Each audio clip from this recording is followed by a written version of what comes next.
Assalamualaikum warahmatullahi wabarakatuh. Perkenalkan, nama saya Nimade Dwi Lestari dengan NIM 2020 31244.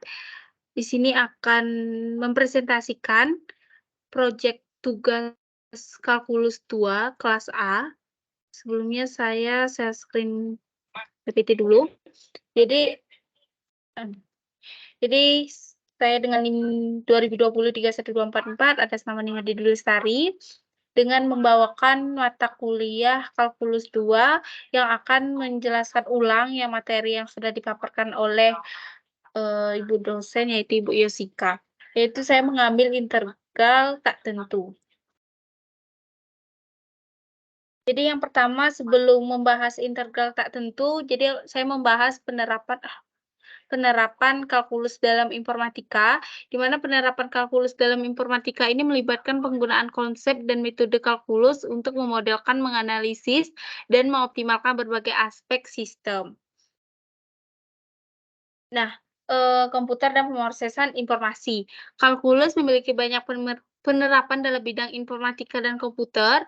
Berikut tersebut ada beberapa contoh nih untuk kalkulus dalam informatika. Nah, yang pertama analisis algoritma, kalkulus di mana digunakan dalam analisis kinerja algoritma dengan mengaplikasikan konsep kalkulus seperti batas, turunan, integral yang dapat mengukur efisiensi algoritma dalam hal waktu eksekusi, penggunaan memori, dan sumber daya komputasi lainnya.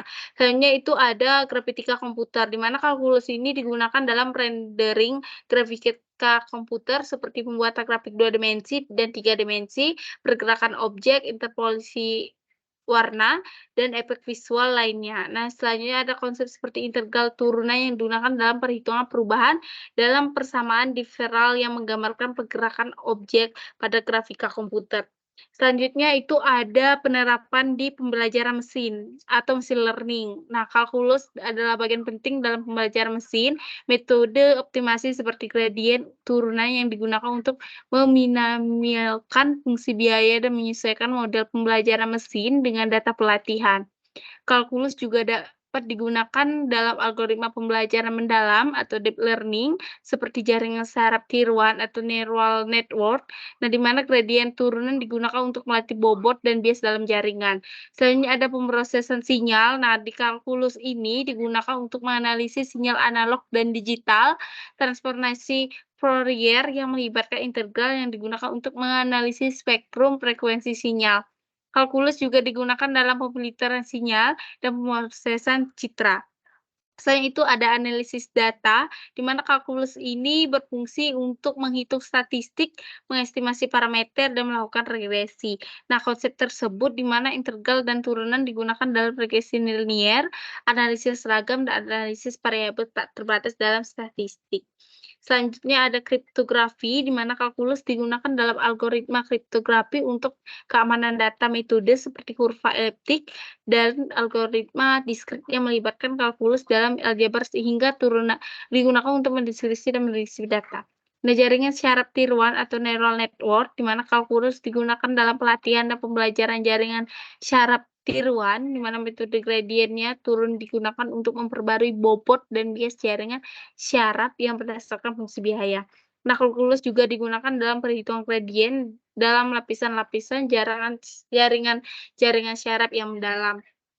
Selanjutnya, membahas tentang integral tak tentu, di mana saya mendeskripsikan bahwa simbol integral menunjukkan bahwa f(x) adalah fungsi yang ingin diintegralkan dan dx menunjukkan variabel integrasi yang dalam hal ini adalah x, hasil dari integral tak tentu ini adalah fungsi baru.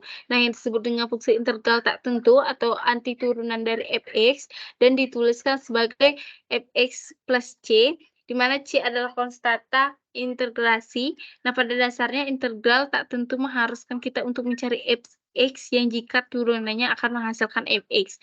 Namun karena turunan adalah sebuah fungsi, di mana konstanta dapat itu hilang, maka perlunya konstanta integrasi C sebagai bagian dari fungsi integral tak tentu. Jadi, hasil akhir dari integral tak tentu pasti diakhiri dengan plus Q.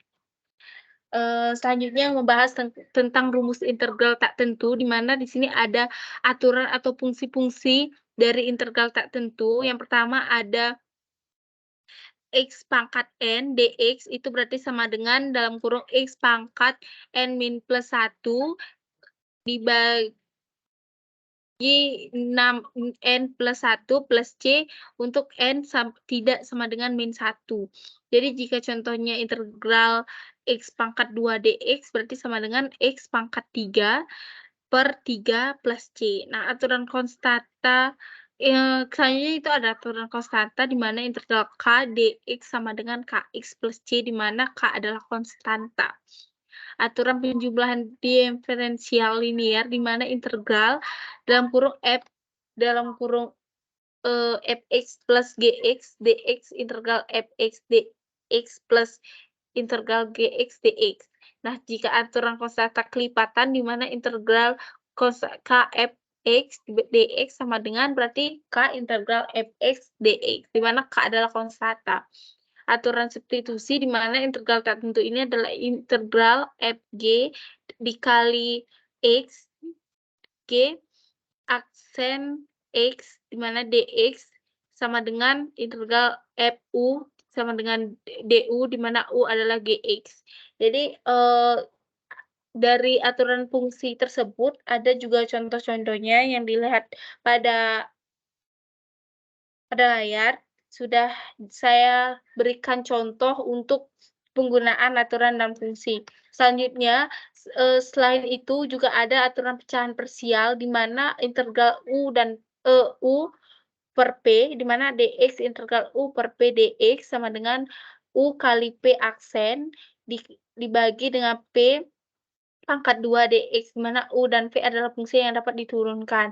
Nah, misalnya contohnya itu 2x plus 1 bagi x pangkat 2 plus x dx. Nah, selain itu ada aturan trigonometri. Nah, trigonometri kan ada sin, cos, sekant, cosec, sekant, cosec, dan tan. Nah, di sini ada integral sin X di mana min cos X plus C, dan integral cos X itu sin X plus C, integral sekant pangkat 2 itu jadi tan X plus C, ada cosec pangkat 2 X jadi sama dengan min cot X plus C, ada sekant X tan X itu menjadi sekant X plus C, ada cosec X cot X menjadi min cosec X plus C. Nah, di mana aturan algoritma itu ada, nah dalam aturan logaritmanya juga ada integral 1 per X dx, integral X plus C, dan integral AX, X dx sama dengan A pangkat X in A plus C, di mana A yang lebih besar dari 0 dan A tidak sama dengan 1. Nah, selain itu juga yang terakhir itu ada aturan eksponensial di mana integral E pangkat X dx sama dengan E pangkat X plus C. Selanjutnya, tadi itu sudah menjelaskan bagaimana deskripsi dan rumus-rumus dari sifat-sifat integral tak tentu. Selanjutnya itu ada soal dan penjelasan. Di sini saya memberikan 3 soal saja. Yang pertama, hitunglah integral tak tentu dari fungsi f(x) sama dengan gx pangkat 2 plus 2x, di mana penyelesaiannya di sini itu dari sama dengan integral 3x pangkat 2 dx tambah integral 2x dx. Nah, di mana menggunakan aturan penjumlahan diferensial linear. Jadi sama dengan 3 integral x pangkat 2 dx plus 2, jadi integral x dx, aturan konstanta kelipatan, jadi 3 dikali x pangkat 3 per 3, ditambah 2 kali X pangkat 2 per 2 plus C, itu menggunakan aturan pangkat. Jadi, hasil dari integral 3x pangkat 2 plus 2x dx itu menjadi x pangkat 3 plus x pangkat 2 plus C. Selanjutnya itu ada hitunglah integral tak tentu dari fungsi f(x) dari 4x pangkat 3 min 2x pangkat 2 plus 5x min 3. Jadi kemarin juga dijelaskan sama ibunya, di mana di sini juga diberikan contoh soal. Di sini saya, menerapkan juga. Jadi integral 4x pangkat 3 min 2x pangkat 2 plus 5x min 3 dx itu menjadi sama dengan 4x pangkat 3 dx dikurang integral 2x pangkat 2 dx ditambah dengan integral 5x dx sama dengan 3 dx. Nah, itu aturan penjumlahan diferensial linear di mana, mmm untuk sebelum diintegralkan, jadi masing-masing bagian itu dibagi integralnya. Nah, di sini selanjutnya itu sama dengan 4 dikeluarkan, berarti 4 integral x pangkat 3 dx min 2 dikeluarkan juga, integral x pangkat 2 dx plus 5 dikeluarkan, 5 integral x dx min 3 integral 1 dx. Aturan konstanta kelipatan. Nah, di sini 4 dikali X pangkat 4/4 min 2 kali X pangkat 3/3 plus 5 kali X pangkat 2/2 sama dengan 3X plus C. Nah, di mana hasil dari, eee, fungsi fx tersebut menjadi X pangkat 4 min 2/3 X pangkat 3 plus 5/2 X pangkat 2 min 3X plus C. Selanjutnya saya mengambil contoh soal dari trigonometri menggunakan 5 cos 2x. Nah, di mana penyelesaian dari integral 5 cos 2x dx sama dengan 5 dikeluarkan dulu, jadi 5 integral cos 2x dx, nah menggunakan aturan konstanta kelipatan, jadi sama dengan, 5 dikali karena kita menggunakan rumus trigonometri, jadi setengah, integral cos 2x 2x aturan substitusi, menggunakan aturan substitusi di sini juga menggunakan U, DU, jadi U-nya 2x, DU-nya 2, jadi sama dengan 5/2 integral cos U, DU, jadi sama dengan 5/2 sin U plus C. Jadi aturan trigonometrinya dari cos itu kan tadi udah dijelaskan cos itu jadi sin. Jadi sama dengan 5/2 sin 2x plus C. Nah, sekian dari presentasi saya tentang integral tak tentu dan penjelasan penerapan kalkulus pada informatika. Mungkin ada kekurangan dari materi yang saya jelaskan. Mungkin sekian dari saya. Mohon dimaafkan apabila ada kekurangan. Dari saya dengan atas nama Nima Dewi Lestari dengan NIM 2020 31244 mengucapkan terima kasih. Assalamualaikum warahmatullahi wabarakatuh.